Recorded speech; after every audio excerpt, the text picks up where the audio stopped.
Alright, what up guys? So today we're going to be going over a couple things. First thing I'm going to be showing you guys is just how I'm setting up the solar system on my van. It's pretty simple. I feel like if you're building a van now with some of the stuff that they have out there, this is definitely like a good, easy way to go about it. Also going to show you guys where I'm at with the floor. I got a lot more stuff that came back in stock, and I'm able to finish building that out, and I'll let you know where I'm at with it right now. But this is pretty much where I'm at, part 2 of building this van out. And yeah, let me show you what I got going on first with the solar before I open up the van. All right, up top here on the van, not sure if you can hear me all that well. I'm on the back of there, but you can see I have 3 flex panels. That's 100 watts each, making 300 watts output. And I just ran the wires along the, there's like a rain rail, and I used some Eternabond. That's the name of that tape that you see, and it's usually used in RVs. Runs along here, comes down the rain groove, and I piped it right into this section here. This is like my backup camera, and yeah, just throw a little silicone on the inside. Alright, so coming back into the van area, basically right through this top section here is where that backup camera goes. You can kind of see the cable for the solar coming this way. I just ran it through like the inside panels, everything here. It goes all the way over to this side, and it comes into this right here. This is the EcoFlow Delta. It's a solar generator is what they call it, and basically what we have here is you have the input coming from, sorry, let me get it focused. This is the input coming from the solar. This is like a supplied cable that they give you. It's an 18650, goes into this 65 volt 10 amp max here. Plug it into shore power, and you just have a reset fuse here. This is like, I believe, a little over 1,300 amp hours, so plenty of enough to power everything I need. You have all your AC plugs and everything over here. Car outlet plug right here if you're going to be charging like anything that you need this with. I know some of that say, I mean, you don't even need to use this, so you could just use AC power for most everything. But if you're running like a fridge or something, like those Dometics or something, you could plug that into that there. And then on this side, this is your DC. Let me show you here. You got this readout here. Basically shows you everything. It was plugged into solar. I'm at 100% charge. 99 hours of doing whatever I want right now. It's just like maxed out basically.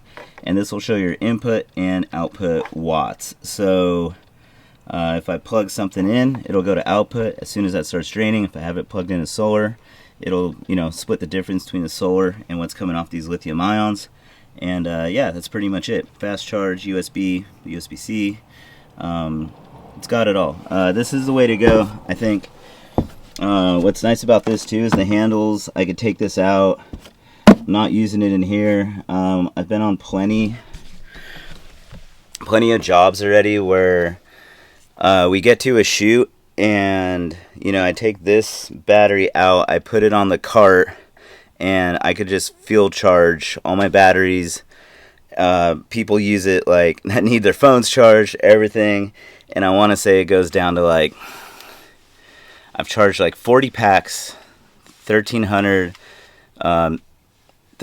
packs, 6S.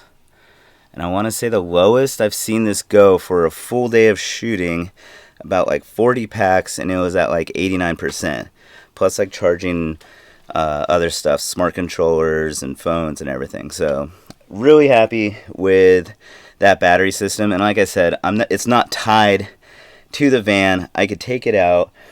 I could put it on a car. I could do all these things, and it could basically power everything in the van when I have it in here, and I could just plug everything in and I'm good to go. So when I'm not in the van, I got power out there. If I don't need it out there, I got plenty of juice in here. So yeah, it's pretty good. I'm just going to be using it to run like the overhead lighting I'm putting in, and other various things, fans, stuff like that in here. So that's pretty much where I'm at that way. Solar's pretty much hooked up. Done. Electrical is pretty much done. I just need to start plugging stuff in. Floor. This is where I've gotten with the floor. You can see this is I'm getting the flooring in. I already did all my cuts and everything around the wheel wells. This is my subfloor that you can see under here. Got a nice little cushion now. Air gaps are filled. We have rubber coin flooring that's going to go on top of this. So keep in mind it's not just going to be plywood. I got it all cut around there. I did some templates and everything.